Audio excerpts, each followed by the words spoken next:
మకర సంక్రాంతి రోజున బీహార్లో విషాదం చోటు చేసుకుంది. రాజధాని పట్నాలోని గంగా తీరం సమీపంలో ఒక పడవ మునిగిపోయింది. ఈ ప్రమాదంలో 19 మంది మృత్యువాత పడ్డారు. 40 మందితో తీరానికి వస్తున్న సమయంలోనే ఈ ప్రమాదం జరిగింది. కొంతమంది తీరానికి ఈదుకుంటూ చేరుకోగా 8 మందిని సహాయక సిబ్బంది రక్షించగలిగారు. గంగా నదిలోని ఒక ద్వీపంలో సంక్రాంతి సంబరాల్లో భాగంగా గాలిపటాల పండుగకు భారీ సంఖ్యలో పర్యాటకులు హాజరయ్యారు. సామర్థ్యాన్ని మించి పడవలో ఎక్కించుకున్నందుకే ప్రమాదం జరిగినట్లు అధికారులు తెలిపారు.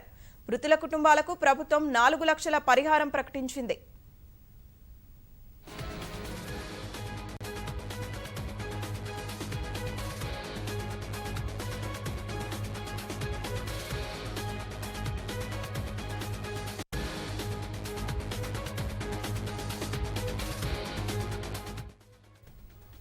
మకర సంక్రాంతి రోజున బీహార్లో విషాదం చోటు చేసుకుంది.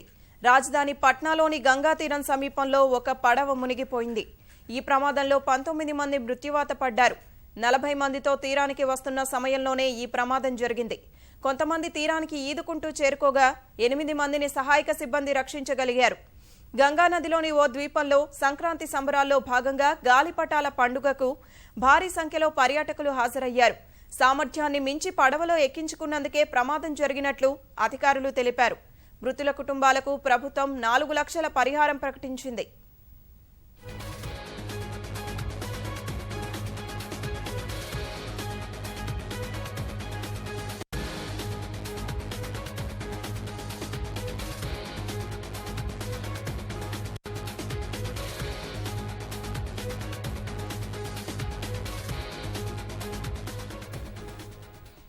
మకర సంక్రాంతి రోజున బీహార్లో విషాదం చోటు చేసుకుంది.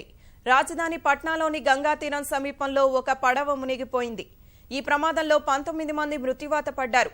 40 మందితో తీరానికి వస్తున్న సమయంలోనే ఈ ప్రమాదం జరిగింది. కొంతమంది తీరానికి ఈదుకుంటూ చేరుకోగా 8 మందిని సహాయక సిబ్బంది రక్షించగలిగారు. గంగా నదిలోని ఓ ద్వీపంలో సంక్రాంతి సంబరాల్లో భాగంగా గాలిపటాల పండుగకు భారీ సంఖ్యలో పర్యాటకులు హాజరయ్యారు. సామర్థ్యాన్ని మించి పడవలో ఎక్కించుకున్నందునే ప్రమాదం జరిగినట్లు అధికారులు తెలిపారు. మృతుల కుటుంబాలకు ప్రభుత్వం 4 లక్షల పరిహారం ప్రకటించింది.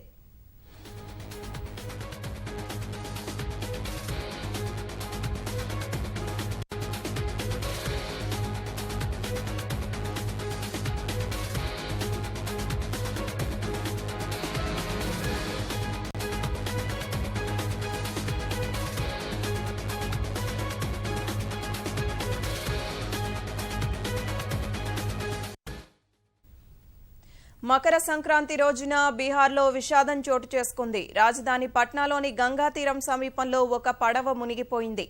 ఈ ప్రమాదంలో 19 మంది మృత్యువాత పడ్డారు. 40 మందితో తీరానికి వస్తున్న సమయంలోనే ఈ ప్రమాదం జరిగింది. కొంతమంది తీరానికి ఈదుకుంటూ చేరుకోగా 8 మందిని సహాయక సిబ్బంది రక్షించగలిగారు. గంగా నదిలోని ఓ ద్వీపంలో సంక్రాంతి సంబరాల్లో భాగంగా గాలిపటాల పండుగకు భారీ సంఖ్యలో పర్యాటకులు హాజరయ్యారు. సామర్థ్యాన్ని మించి పడవలో ఎక్కించుకున్నందుకే ప్రమాదం జరిగినట్లు అధికారులు తెలిపారు. మృతుల కుటుంబాలకు ప్రభుత్వం 4 లక్షల పరిహారం ప్రకటించింది.